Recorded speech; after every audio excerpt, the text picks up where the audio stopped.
Hello and welcome everyone to our our review of the first episode of Veronica Mars. I'm Paul. And I'm Dave. So, Dave, how much do you know about Veronica Mars? Hardly much at anything. Very good. So I've seen bits and pieces. I think I've seen the entire first season and like bits after that, but like I'm not like a super fan. So let's start by just kind of, for people who may not be aware, let's kind of go over the basic premise of the series, which is quite simple. Uh, well, this is, I guess, more of like a first season thing, but close enough. After her best friend is murdered and her father is removed as county sheriff, Veronica Mars dedicates her life to cracking the toughest mysteries in the affluent town of Neptune. Also, her mother leaves about a month after her father gets removed as sheriff. But yeah, so that's kind of the basic premise. We have this high school girl who's going to solve mysteries in this rich town, and stuff's going Yes, to happen. with all of the high stakes drama. Yes, and intrigue and mystery, and it's going to be lots of fun. Alright, so the first episode originally aired on September 22nd, 2004. Now,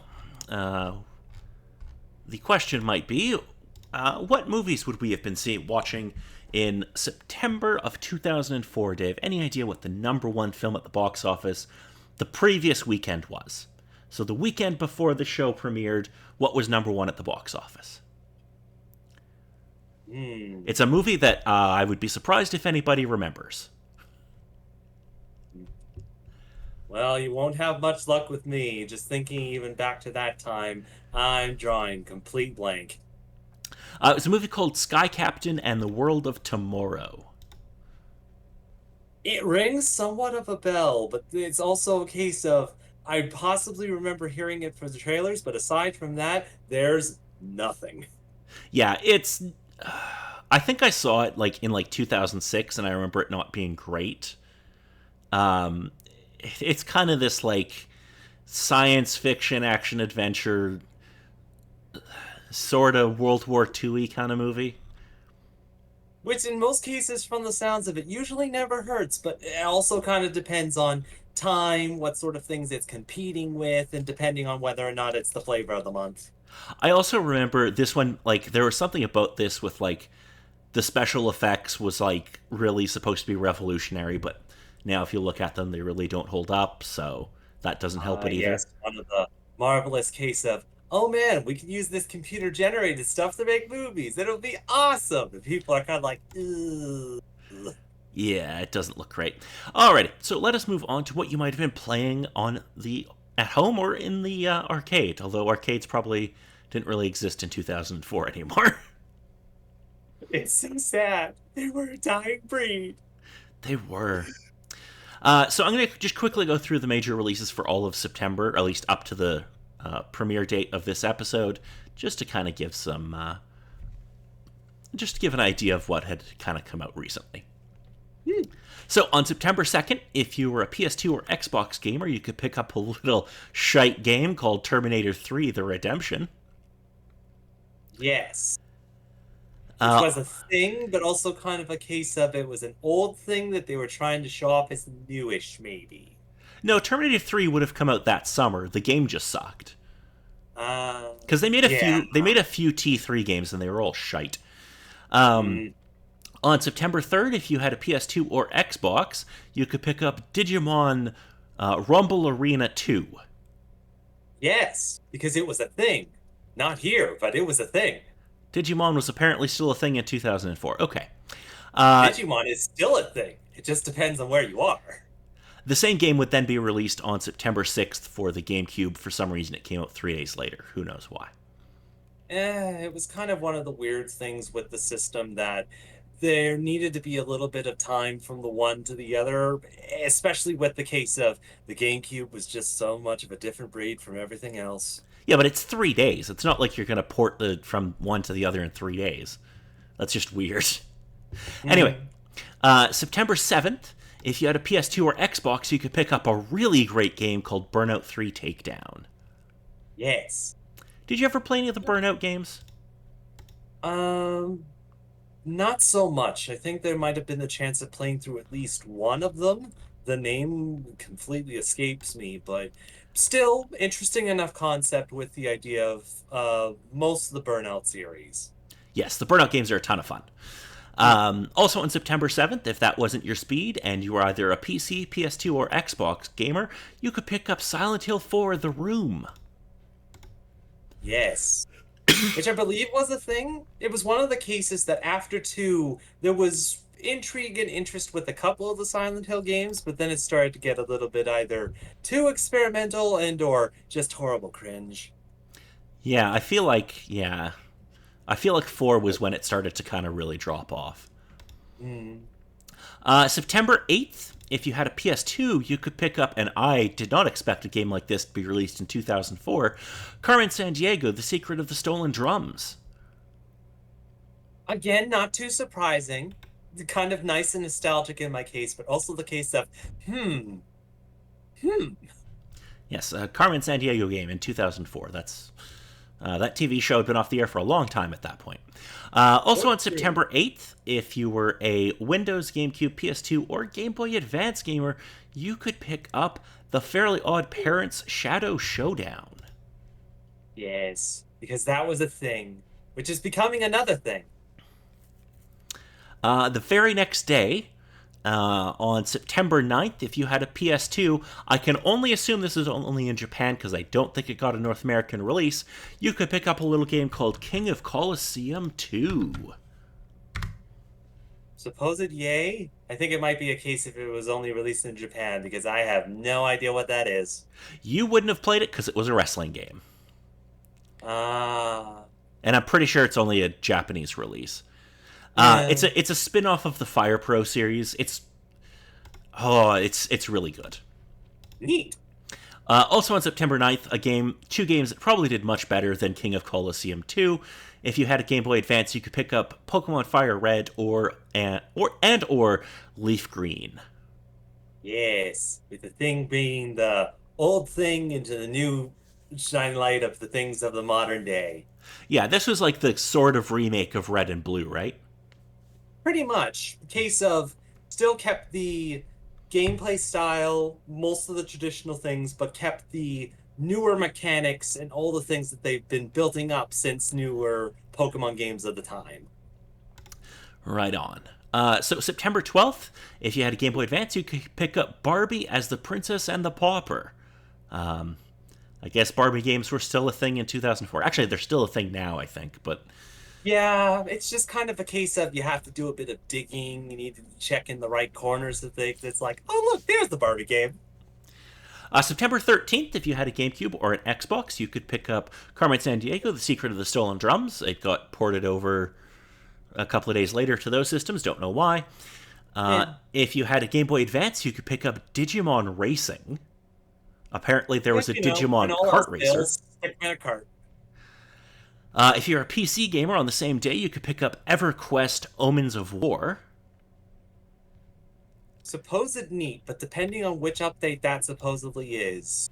Because I know EverQuest was a thing, but it's sadly not a thing I knew of. Yeah, but there were like 30 expansions for that game, so don't ask me. Yeah. Finally, Yeah. the last game for September 13th is The Adventures of Jimmy Neutron Boy Genius Attack of the Toon Keys, and that was on GameCube, PS2, and Game Boy Advance. Okay. But yeah, marvelous case of cartoons and whatnot of the time still having their heyday of getting video games. Some good, some not so good. Yeah, I don't think I've played any of the ones we've mentioned so far. Yeah. September 14th, my god, was this a big day. If you had a Game Boy Advance, you could pick up Advance Guardian Heroes. I don't know what that is. If If I remember right, it was an old beat 'em up style sort of game that used to be in the arcades, had re-releases and certain other things. I believe it was the case I have it on Xbox 360, but also had a couple other releases as well. Nice fancy beat 'em up with fantasy style to it. Okay.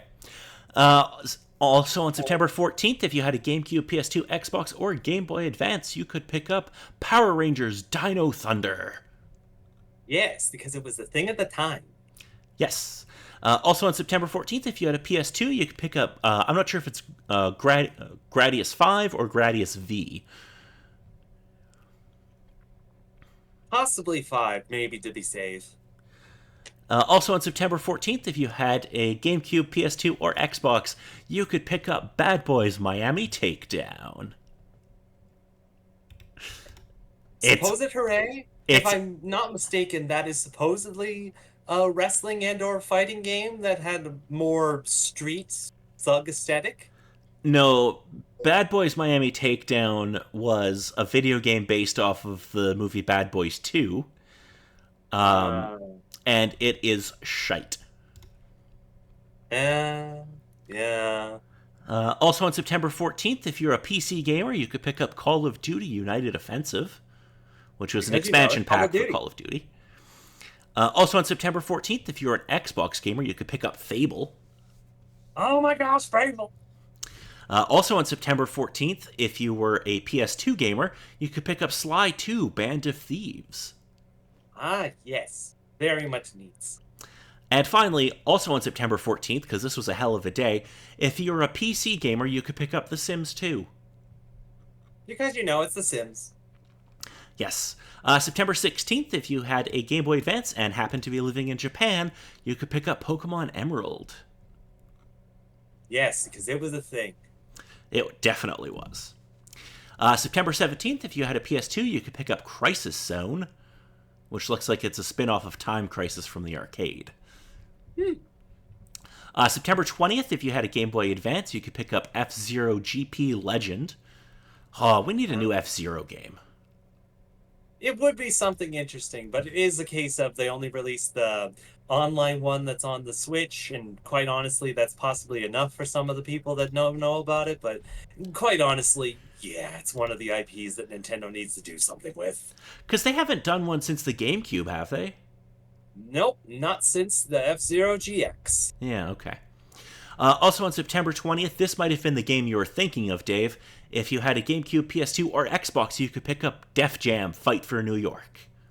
Ah, I see. Because it was ringing a bell, and honestly, around the time there was the case of Nintendo Power and them having the advertisements and whatnot for games being released. And during that month of the release of Fire Red and Leaf Green and whatnot, one of the other things that it showed off was this particular game. And it's just like, yep, this is going to be stuck in my head for some weird reason.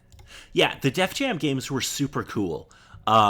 So basically, Aki, the company who used to make like all of the really good wrestling games on the N64, they lost the WWF license, so they made a deal.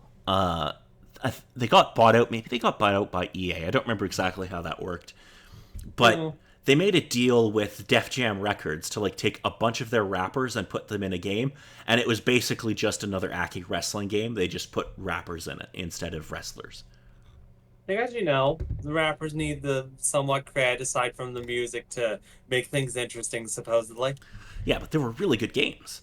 Well, the first two. I think there was a third one that kind of sucked. But also on September 20th, if you're a PC gamer, you could pick up Warhammer 40,000 Dawn of War.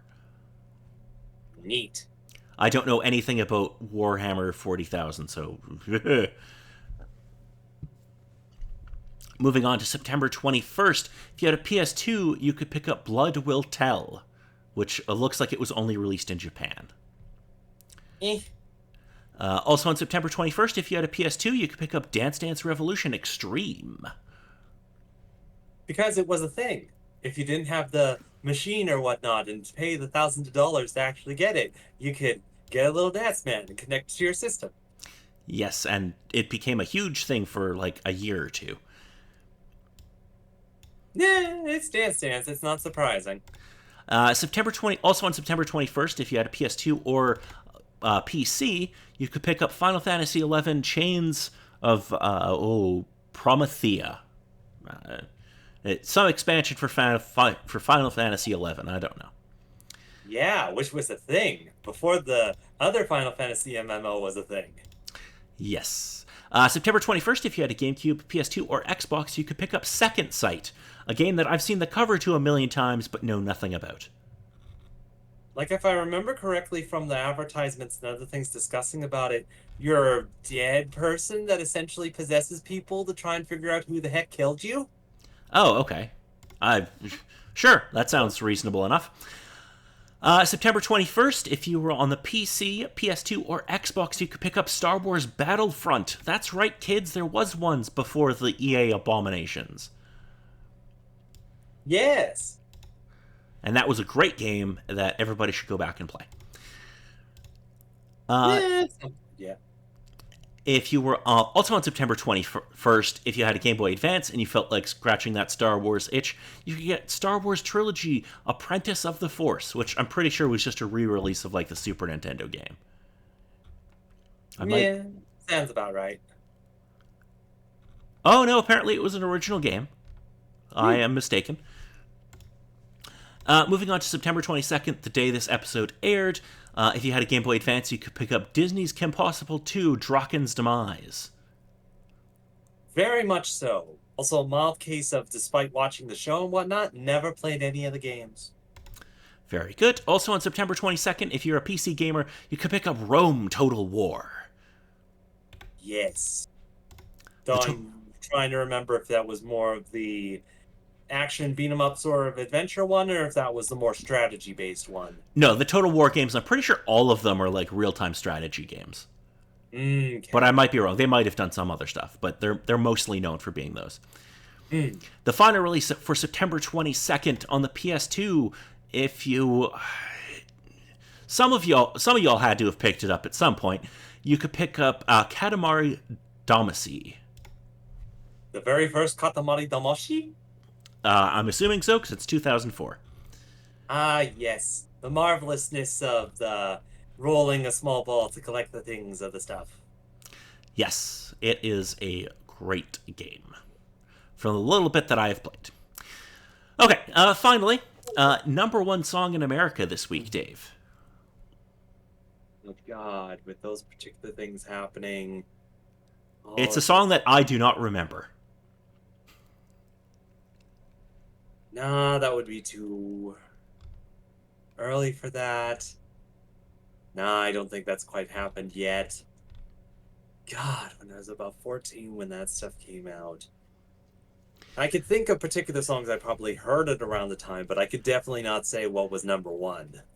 So it was a song called Goodies by Sierra.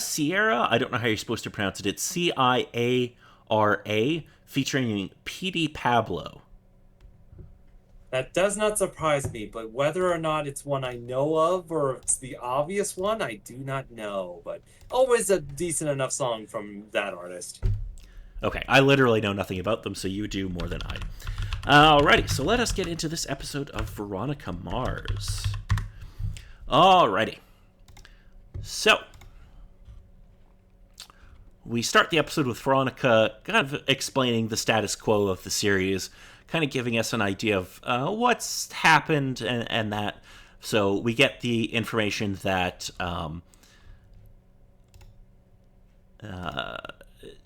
basically the in crowd. Oh no, she doesn't bring up the in crowd like the whole 09ers thing. But basically, this episode focuses on Veronica kind of dealing with. So she arrives to school and she sees this kid who's duct taped to a flagpole, and a bunch of people aren't helping him, and they're like taking pictures and kind of being dicks. So she cuts You him know, down. the traditional sad reality that that's most likely the obvious thing that would happen in real life. Yeah, probably.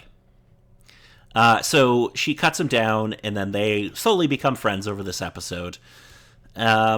We find out that her father used to be the sheriff, but he was removed from office after her best friend Lily Kane was murdered, and he accused Lily's father. What's the father's first name? I can't remember. Something No, Kane. that's not ringing a bell. I don't remember No. off the top of my head now. Who is a billionaire who owns Kane Software, which is a company that developed like a streaming video software. And Yes. he is a billionaire, and a bunch of people in town became very rich because the worked at his business, and they all got a bunch of money when the company went private. Yeah. Um, we find out that her new friend Wallace, who is the one that she cut down from the flagpole, has got himself into a little bit of trouble with a local bike gang, and because two of the members of this bike gang went into a store where he works, and they stole some liquor, and he hit the silent alarm and had them arrested. So now they're pissed at him, and they want to exact revenge. Veronica finds a way to deal with that by the end of the episode by. It's a pretty good solution. So Yeah. she ends up somehow. I don't remember exactly how, but she ends up getting the original tape and of the arrest or the of them stealing the liquor, and replaces it with evidence with a tape of one of the deputies accepting, let's say, a favor to turn the other cheek to a club that has that is, let's say, is they're lax in their ID when it comes to serving alcohol. Yeah. Yeah. Again, if I remember correctly, and just to add a particular comment with the show, uh, Veronica, despite being kind of one of the outcasts, still has amazing connections within certain channels within the school of trying to solve certain crimes and whatnot.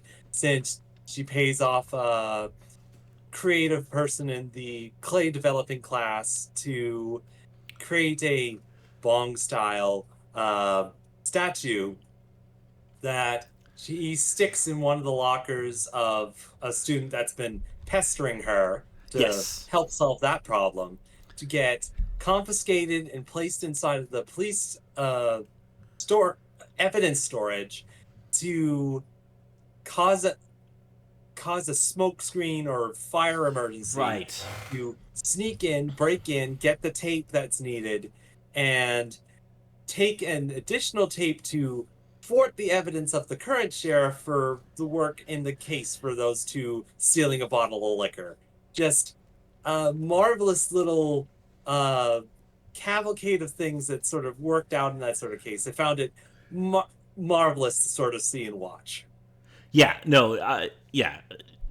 Veronica Mars is such a great character because like we get like she has like this kind of like very traumatic backstory, which we'll get into in later episodes a bit more. Mm-hmm. But obviously, like her best friend was murdered, and then her dad's like removed from the police force, and a bunch of stuff. But she's such a good character because she's so friggin' funny, and she's such a Just the case smartass. of it's been knocked down, kicked in the teeth, just a whole bunch of particular things. So the snark just comes right the heck out for any particular person that tries to mess with her. Yeah, it's great stuff. Um, what other important things happen in this episode, Dave? I don't think it's a super important thing, but aside from characters and whatnot, there's a dog companion, which I was very much happy to see. Oh, how could I forget backup? Yes, backup is great. Yes, I was a little concerned. It's like, shoot, I'm not sure if I remember the dog's name. And it's like, no, it's backup. And it's like, oh my God, that's perfect.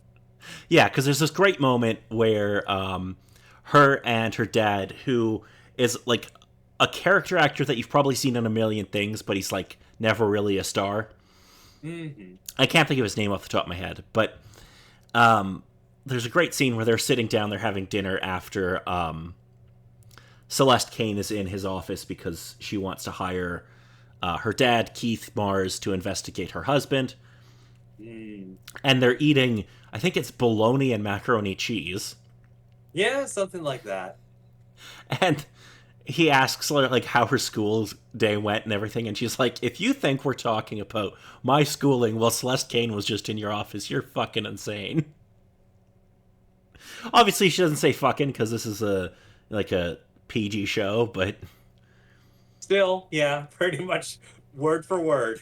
yeah. And then there's this great part where he's like, look, don't go investigate the Kane thing. I'll handle it when I get back. But when you go investigate the Kane thing, at least take backup with you. And in some cases, with how early the episode is, it's a case of, oh man, who the heck is she gonna bring? Yeah, In because the we don't case know the of dog's name yet. they seen the dog, but don't see it from there. And then with her running with the bikers, it's like back up, all that particular stuff. It's just great. Yeah. Oh, he's such a good boy. He is a very, very good boy. We find out that she is estranged from all of her O9er friends. The O9ers are like the wealthy students from the 90909 zip code, which includes Duncan and Liz's ex-boyfriend Logan Eccles. Mm. I wonder if he'll be important later. After her father's dismissal from office, they arrest Abel Kuntz for the murder of Lily Kane, and he confesses. Something That seems a bit suspicious. too easy.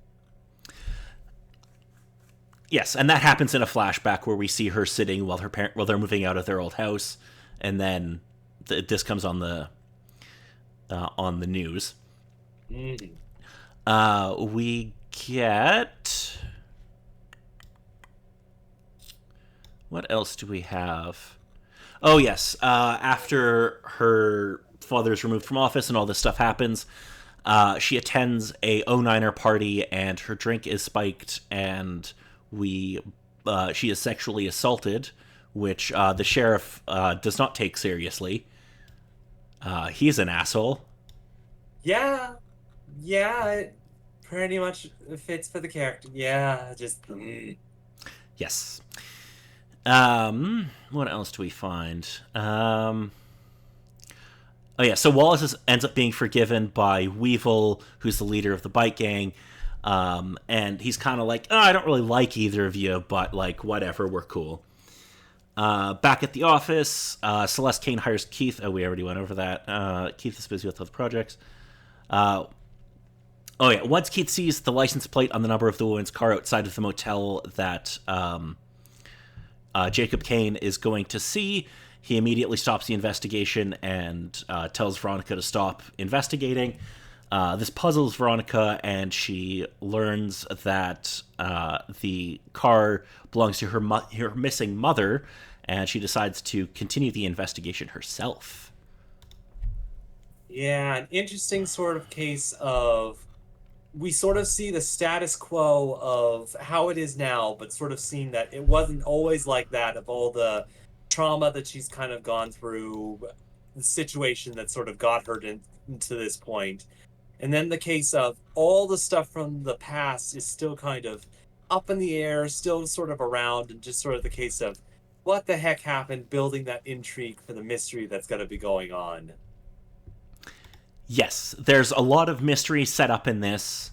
There's like the main one, obviously, which is the murder of Lily Kane, but there's a bunch of other little things that we don't have answers to. But I feel like it does a good job as a pilot of introducing us to kind of the main characters and setting up a mystery. Because we get enough time with Veronica that like we like her because she's like. Well, I mean, she's funny and she's like a good detective and all of that. And we like Wallace because he seems like a good guy. And we kind of like Weevil, I think. Weevil's kind of more of like a... I don't know what the right word for it would be, but he's not necessarily horrible, but he's not like the best guy, but, we can kind of... I think it's the case of, I don't think it's so much within this episode. It's probably more within the next episode that we'll more discuss it. But it's still the case of he's still kind of one of the obstacles and our bad guys that we'd have to kind of deal with. It's not quite a case of someone that we can rely on either as of yet. Whether or not it'd be a case of seeing it within the future would be interesting to see, but it's only been the first couple of episodes, so still a case of he's been an obstacle within this episode, but it's been brought to more of a even playing field, not too much supposed issue, but he may cause more issue as the series goes on, depending. Yeah, he's someone that could either be an ally or could be a hindrance. It kind of just depends on the Hmm. situation. Hmm. So, overall, what did you think of the first episode, Dave? On the one hand, it was a little bit nostalgic just watching through the series as it was from there, because it'd be like, yeah, if there was any TV series that I was sort of watching around the time, it fits most of the typical sort of marks, the typical shows around the time that fit. And then, of course, like, haha, Buffy the Vampire Slayer called. Oh yeah, like this feels like it was designed because like Buffy was over, but they wanted something similar. Hmm. Yeah, it definitely has like a similar kind of feel to it. I think the only other thing is just more with uh, I can't remember the exact word for it, but essentially the locations of where everything takes place. I can't remember it exactly, but Uh, essentially like the the show set in Neptune, California. okay, California. I was gonna say Florida. It's like, dude, that is not where that is. No. But it's still kind of the case of beach settings, light strips, and other sorts of things from there. Um, I kind of had to suspend a little bit of my disbelief. It's like, wait a minute, like California is California, I can understand, but still, it'd be a case of they would probably have an actual police force. Like, I don't think it would be either small enough and or underpaid enough that they'd only have a sheriff. Well, he has But a then, of course, couple of I'm not sure deputies. how the law system or any sort of thing would work like that. He has a couple of deputies.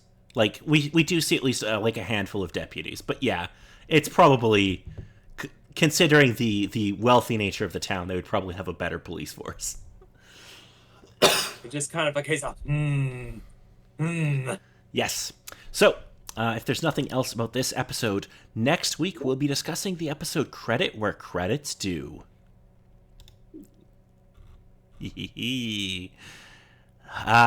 This, I don't really want to give anything away about this episode other than um, there is. Well, Weevil is going to get in trouble with some credit card fraud, and Veronica is going to investigate further. Interesting. Yes. So until next time, I'm Paul. And I'm Dave.